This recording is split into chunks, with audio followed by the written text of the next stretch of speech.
Et donc, ouais, je vais m'installer à côté de lui, et là, il me regarde, et tout à fait naturellement, il me dit Jérém, ça fait combien de temps que tu sais que t'es gay? C'est-à-dire que depuis mes 8 ans, où je commençais à avoir des doutes jusqu'à mes 18 ans, bah, je n'ai rien dit à personne.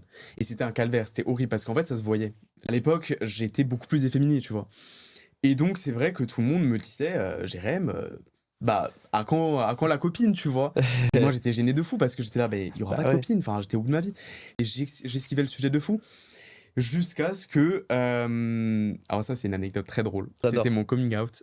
Je l'ai fait avec mon prof d'anglais de terminale. Et donc, ouais, je vais m'installer à côté de lui. Et là, il me regarde. Et tout à fait naturellement, il me dit Jérém, ça fait combien de temps que tu sais que t'es gay?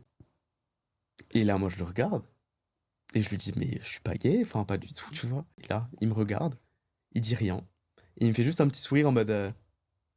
Pas à moi, tu vois. Ouais. Et là, je le regarde et je m'effondre. J'ai pleuré, mais toutes les larmes de mon corps. Je pense que c'est mes 10 dernières années où j'avais rien dit.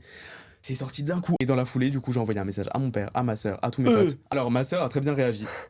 Ma sœur a directement répondu à mon message en me disant mais t'inquiète, enfin vraiment ça change rien. Pour moi c'est pas parce que t'es gay ou pas gay que ça va changer quelque chose. T'es mon frère, t'es mon petit frère, t'as toujours été mon petit frère. On a toujours été l'un là pour l'autre, tu vois. Ça va pas changer, je veux dire je m'en fous, enfin ça change rien. Par contre mon père, ce qui s'est passé c'est que je lui ai envoyé le message et pendant une semaine il m'a pas répondu. Il a rien dit.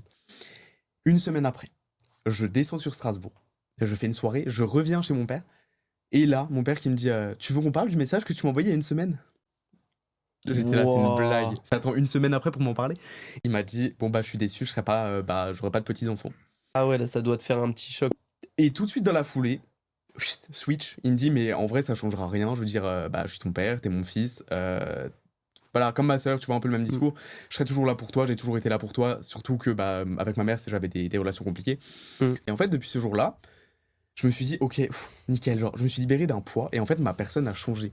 C'est aussi à ce moment que j'ai commencé à faire du sport, que j'ai commencé vraiment à assumer mes choix, à assumer qui j'étais, à assumer si Prendre j'avais. confiance aussi. En fait, c'est-à-dire que depuis ce jour, je me suis dit, ok, Jérém, si maintenant t'as un truc à faire dans ta vie et que t'as peur du regard des gens, fonce, fonce, fonce, fonce, tu t'en fous. De toute façon, ça plaira ou ça plaira pas, mais fonce en fait. Ne reste pas enfermé dans un monde qui est pas le tien, tu vois, parce que je l'ai fait pendant 10 ans.